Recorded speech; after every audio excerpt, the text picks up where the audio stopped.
साथियों नमस्कार। उम्मीद करते हैं आप सब बहुत बढ़िया होंगे और आप सभी के जनरल स्टडीज एवं करंट अफेयर की तैयारी बिल्कुल मस्त चल रही होगी।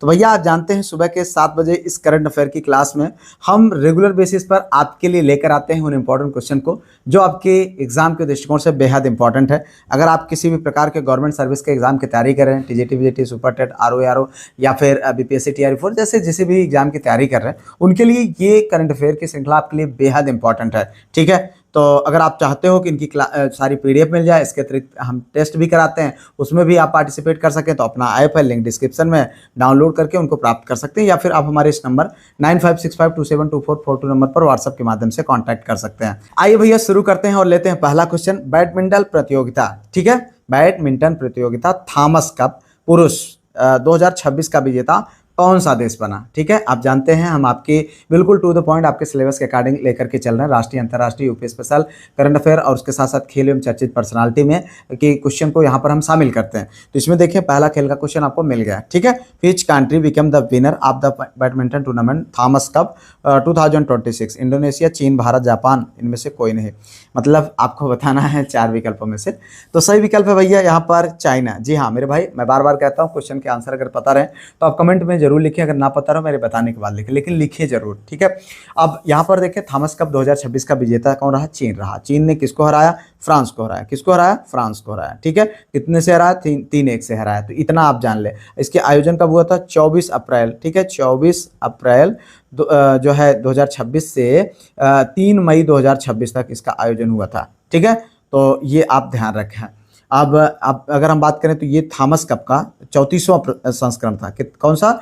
34वां संस्करण था। ये भी पूछा जा सकता है कौन सा जो है 34वां जो है संस्करण था और ये हार्सेंस डेनमार्क में हुआ था। ठीक है, चीन ने इस प्रतियोगिता में अपना 12वां खिताब जीता है। कौन सा? 12वां खिताब किसने जीता? चीन ने जीता है। ठीक है, तो ये भी आपको ध्यान रखना है भाई। ठीक है, इसका आयोजन विश्व बैडमिंटन महासंघ, क्या नाम है? जो है BWF के द्वारा किया जाता है। इस प्रतियोगिता का नाम जो है प्रसिद्ध अंग्रेजी बैडमिंटन खिलाड़ी सर जॉर्ज एलन थॉमस के नाम पर रखा गया है। ठीक है, अब इसके प्रतियोगिता की शुरुआत की हम बात करें यहाँ पर तो भैया ये थॉमस प्रतियोगिता कब शुरू की गई ये भी ध्यान रख लीजिए, क्योंकि ऐसे क्वेश्चन पूछा जा सकता है।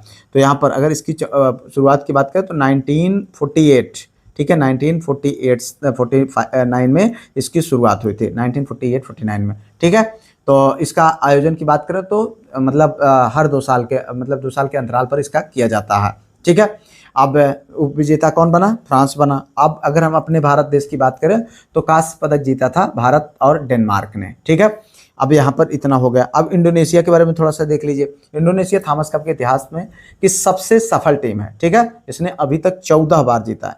कितनी बार? 14 बार, लेकिन इस बार चीन ने जीता है। ठीक है, चीन ने कितनी बार जीता है? 12 बार जीता है। तो यह देश विश्व बैडमिंटन की सबसे मजबूत टीमों में से एक मानी जाती है। ठीक है, अब हम अपने देश की बात कर लें। भारत ने पहली बार 2022 में थॉमस कप जीता था।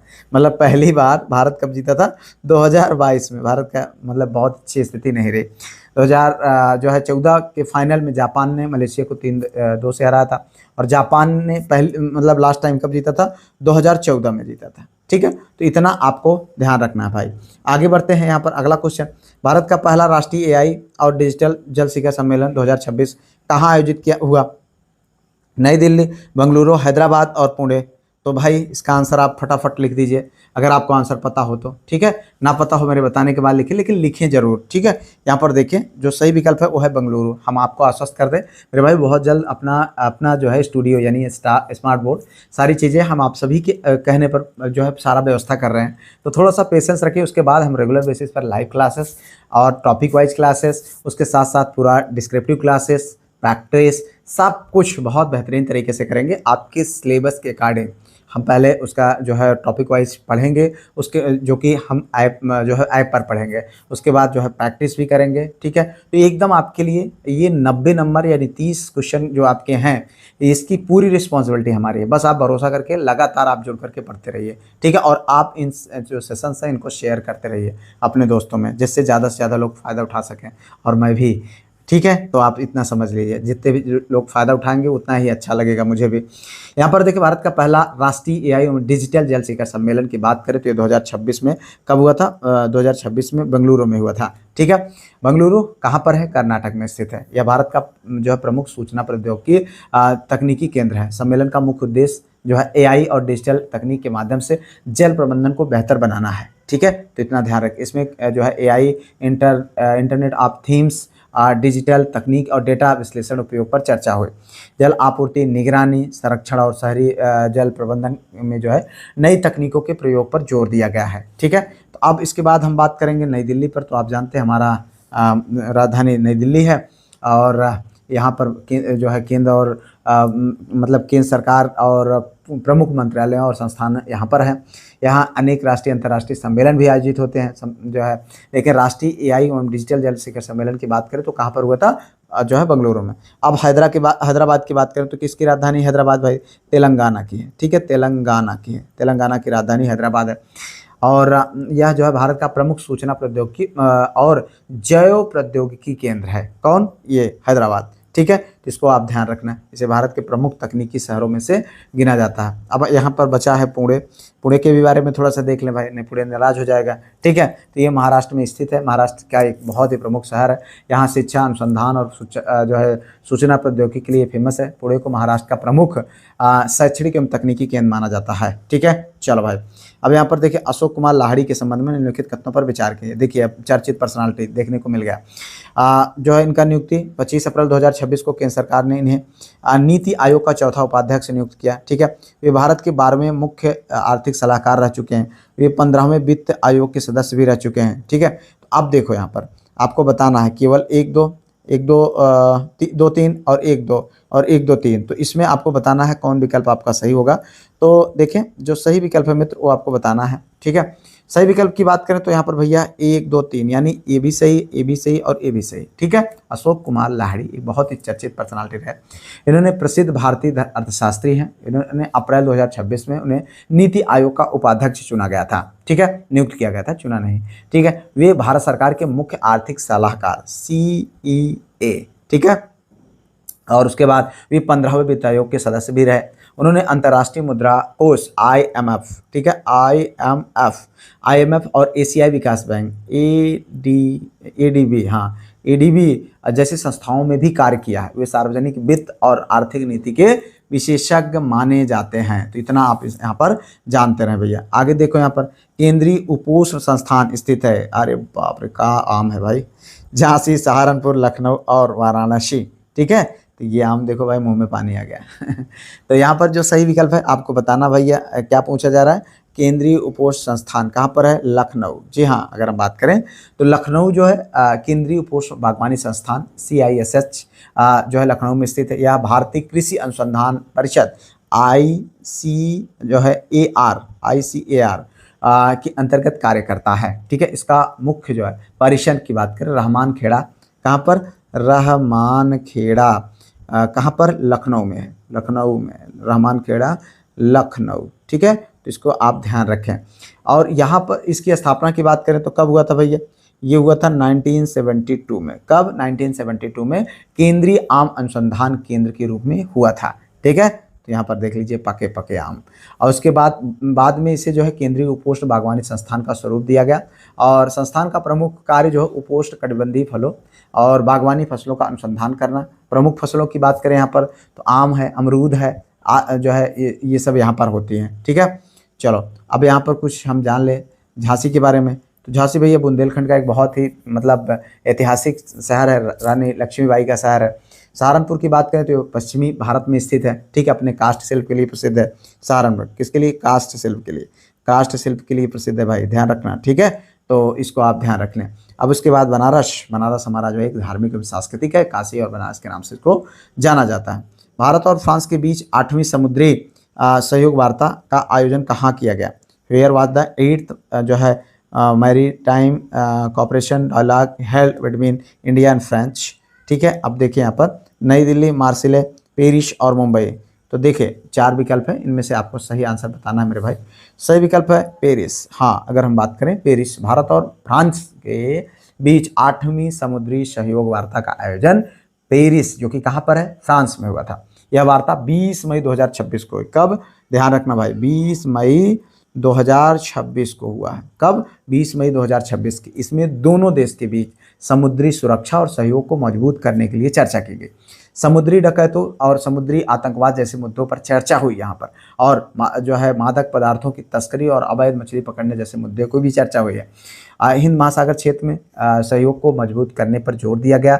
दोनों देशों ने स्वतंत्र, खुले और नियम आधारित हिंद प्रशांत क्षेत्र के लिए प्रतिबद्धता दोहराई अपनी। ठीक है, चलो भाई, यहाँ पर उत्तर प्रदेश का मक्का खरीद नीति के संदर्भ में निम्नलिखित कथनों पर विचार कीजिए। 3 जून 2026 को उत्तर प्रदेश मंत्रिमंडल ने मूल्य समर्थन योजना के अंतर्गत खरीफ विपणन वर्ष 2000 मतलब वर्ष 25-26 हेतु मक्का खरीद नीति की मंजूरी प्रदान की है। इस बार मक्के का न्यूनतम समर्थन मूल्य MSP कितना रहा, 2400 रुपये प्रति क्विंटल निर्धारित किया गया। ठीक है, तो आप देखो यहाँ पर ये यूपी स्पेशल करंट अफेयर है भाई, ध्यान रखना। ठीक है, तो हम आपके लिए कितना मतलब एकदम आसान कर रहे हैं चीज़ों को, अब आप इससे इसका अंदाज़ा लगा सकते हैं। ठीक है, अब यहाँ पर दो कथन है, इनमें आपको बताना केवल एक दो दोनों, मतलब केवल दो, एक दो दोनों, ना तो एक ना ही दो, तो इसमें आपको आंसर करना है। तो भाई देखिए आंसर है सही, 1 2 दोनों। जी हाँ, 1 और 2 बोथ, ये भी कथन सही है और ये भी सही है। हाँ, अब यहाँ पर बात करें, उत्तर प्रदेश मंत्रिमंडल ने 3 जून 2026 को मक्का नीति को मंजूरी दी है। इसको मक्का नीति को मंजूरी दी है। नीति मूल्य समर्थन योजना, जिसे कहा जाता है PSS के अंतर्गत है। ठीक है, मक्के का न्यूनतम समर्थक मूल्य की बात करें, MSP जो न्यूनतम होता है वो 2400 प्रति क्विंटल निर्धारित किया गया। कितना, 2400 प्रति क्विंटल निर्धारित किया गया। ठीक है, और खरीद के लिए उत्तर प्रदेश में 25 जिलों में खरीद केंद्र भी बनाए गए हैं। कुल 150 खरीद केंद्र स्थापित किए गए हैं और खरीद का लक्ष्य लगभग 25,000 मीट्रिक टन रखा गया है। ठीक है, किसानों को भुगतान है तो सीधे उनके बैंक में पैसा दिया जाएगा। चलो भाई आगे देखते हैं। यहाँ पर अगला क्वेश्चन, भारतीय दलहन शोध संस्थान स्थित है कहाँ पर, लखनऊ, प्रयागराज, कानपुर और आगरा में। ठीक है, चलो अब यहाँ पर देखें, सही विकल्प है, आपको बताना सही विकल्प है भैया कानपुर। हाँ, अगर हम बात करें तो भारतीय दलहन अनुसंधान संस्थान IIPR, ठीक है, IIPR ये कहाँ पर है, सॉरी IIPR ये कहाँ पर है, ये कानपुर में स्थित है। यह भारतीय कृषि अनुसंधान परिषद ICAR के अंतर्गत कार्य करता है और इसमें प्रमुख जो दलहनी फसलें हैं जैसे चना, अरहर, जो है मसूर, मूंग, उड़द और मटर, ये सब शामिल हैं। ठीक है, इसका उद्देश्य दलहन की उत्पादकता, गुणवत्ता और उत्पादन की तकनीकी में सुधार लाना। ठीक है, अब लखनऊ की बात करें तो भैया हमारी राजधानी और यहाँ केंद्रीय उपोष्ण बागवानी संस्थान है, अभी हमने देखा। अब प्रयागराज की बात करें तो अपना भैया प्यारा शहर प्रयागराज उत्तर प्रदेश का प्रमुख धार्मिक एवं ऐतिहासिक नगर है। यहाँ गंगा और यमुना का संगम है। सबसे बड़ी बात तो शिक्षा का संगम, जब भी जाता हूँ खो जाता हूँ प्रयागराज में, बहुत प्यार है इससे। आगरा की बात करें तो यह उत्तर प्रदेश का प्रमुख पर्यटन केंद्र है और यहाँ विश्व प्रसिद्ध जो है प्रेम की निशानी जो है ताजमहल है। आगे बढ़ते हैं भैया, अगला क्वेश्चन, उत्तर क्षेत्र कृषि सम्मेलन 2026 का आयोजन कहाँ किया गया, where was the northern zonal agriculture conference 2026 organise, Lucknow, Chandigarh, Dehradun, Jaipur. तो अब आपको इसका आंसर देना है मेरे भाई, सही विकल्प क्या होगा, देखिए यहाँ पर सही विकल्प है लखनऊ। हाँ, अगर हम बात करें उत्तर क्षेत्र कृषि सम्मेलन 2026 का जो है लखनऊ में मतलब इसका सम्मेलन हुआ था और इसके आयोजन तिथि की बात करें तो कब हुआ था, 24 अप्रैल। ठीक है, 24 अप्रैल 2026। ये यूपी स्पेशल करंट अफेयर बहुत इंपॉर्टेंट क्वेश्चन है। सम्मेलन में उत्तर भारत में कृषि विकास से संबंधित विषयों पर चर्चा हुई है। कृषि एवं किसान कल्याण के संबंधित योजनाओं पर चर्चा हुई। कृषि ऋण, बागवानी, दलहन, तिलहन और डिजिटल कृषि जैसे जो है विषय प्रमुख रहे हैं इसमें। सम्मेलन का उद्देश्य उत्तर भारत में किसान केंद्रित तथा समन्वित कृषि विकास को बढ़ावा देना था। इसमें कृषि क्षेत्र से जुड़े मंत्री, अधिकारी, वैज्ञानिक, विशेषज्ञ और किसान शामिल हुए। ठीक है, चलो भाई आगे देखते हैं। अगला क्वेश्चन यहाँ पर, केंद्रीय बकरी अनुसंधान, अरे भैया the central institute of research on goats is located at Mathura, Bareilly, Aligarh और झांसी। देखो यहाँ पर भैया सब कुछ आपके अकॉर्डिंग। ठीक है, तो आप देखिए यहाँ पर जो सही विकल्प है मित्र वो है मथुरा। जी हाँ, मथुरा केंद्रीय बकरी अनुसंधान संस्थान CIRG ये कहाँ पर है, मथुरा में, उत्तर प्रदेश के मखदूम जो कि मथुरा में स्थित है। यह भारतीय कृषि अनुसंधान परिषद ICAR के अंतर्गत कार्य करता है। इसकी स्थापना की बात करें तो 1976 में हुआ था। कब? 1976 में राष्ट्रीय बकरी अनुसंधान केंद्र के रूप में हुआ था। 1979 में इसको जो है पूर्ण दर्जा दिया गया, ठीक है, पूर्ण संस्थान का दर्जा मिला। इसका मुख्य उद्देश्य बकरी पालन व बकरी उत्पादन से संबंधित अनुसंधान करना, ठीक है। प्रमुख अनुसंधान क्षेत्र की बात करें तो बकरी की नस्ल में सुधार करना, पोषण करना, प्रजनन, रोग नियंत्रण, दुग्ध उत्पादन, मत्स्य और मांस उत्पादन और बकरी पालन तकनीक। यह किसानों को आधुनिक बकरी पालन की तकनीक उपलब्ध कराने में जो है सहायक है, ठीक है। चलो आगे यहाँ पर बढ़ते हैं। भारत ने हाल ही में किस अफ्रीकी देश के विश्व व्यापार संगठन WTO में शामिल होने का समर्थन करते हुए द्विपक्षीय प्रवेश प्रोटोकॉल पर हस्ताक्षर किया? केन्या, नाइजीरिया, इथियोपिया, घाना। देखो भैया ये अंतर्राष्ट्रीय का आ गया आपका, ठीक है। तो अब इसका आंसर दे दीजिए भैया। तो सही विकल्प क्या होगा? सही विकल्प भैया इथियोपिया। जी हाँ, इथियोपिया। अगर हम बात करें, भारत ने इथियोपिया के विश्व व्यापार संगठन में प्रवेश का समर्थन दिया है। भारत और इथियोपिया के बीच द्विपक्षीय प्रवेश प्रोटोकॉल पर जो है हस्ताक्षर किए गए। हस्ताक्षर की तिथि की बात करें तो कब हुई? 22 मई 2026 में। कब? 2026 में। कहाँ पर हुआ? जिनेवा में। जिनेवा जो कहाँ पर है? स्विट्जरलैंड में है भैया, ठीक है। आप इसको ध्यान रखें, यहाँ पर ये हो जाएगा आपका। चलो तो थोड़ा सा और अगर हम ध्यान रखें, यहाँ पर इथियोपिया के विश्व व्यापार संगठन में प्रवेश की प्रक्रिया लंबे समय से चल रही थी। जो इथियोपिया के प्रवेश के लिए कार्य समूह का गठन 10 फरवरी 2003 को हुआ था। उसके बाद अगर हम यहाँ पर बात करें केन्या का, तो केन्या भैया पूर्वी अफ्रीका में स्थित एक बहुत ही मतलब इम्पॉर्टेंट देश है। अगर हम यहाँ पर बात करें तो राजधानी इसकी नैरोबी है और यह हिंद महासागर के किनारे पर स्थित है। केन्या विश्व व्यापार संगठन का सदस्य है, ठीक है। अब बात करें नाइजीरिया का, तो नाइजीरिया भी जान लीजिए भैया। नाइजीरिया पश्चिमी अफ्रीका में स्थित है। इसकी राजधानी कौन है? अबुआ है। राजधानी क्या है? अबुआ, ठीक है। अबुआ इसकी राजधानी है और नाइजीरिया विश्व व्यापार संगठन का भी सदस्य है। अब बात करें घाना का, तो घाना भैया पश्चिमी अफ्रीका में स्थित है। कहाँ पर? पश्चिमी अफ्रीका में स्थित है और ये इसकी राजधानी अकरा है, ठीक है। इसकी मुद्रा घाना सेठी है। तो इस तरीके से हम लोगों ने यहाँ पर इंपॉर्टेंट उन क्वेश्चन को देखा जो आपको आपके एग्जाम में देखने को मिल सकते हैं। आई होप कि ये सारी क्लासेस आपके लिए बेहतरीन चल रही होंगी। वीडियो को आपने लाइक, चैनल को सब्सक्राइब, हाइप, शेयर तो कर ही लिया होगा और ऐप को डाउनलोड करके इनकी PDF भी प्राप्त कर रहे होंगे। फिलहाल मिलते हैं किसी और वीडियो में किसी और टॉपिक पर। तब तक के लिए जय Hind, Vande Mataram, best of luck.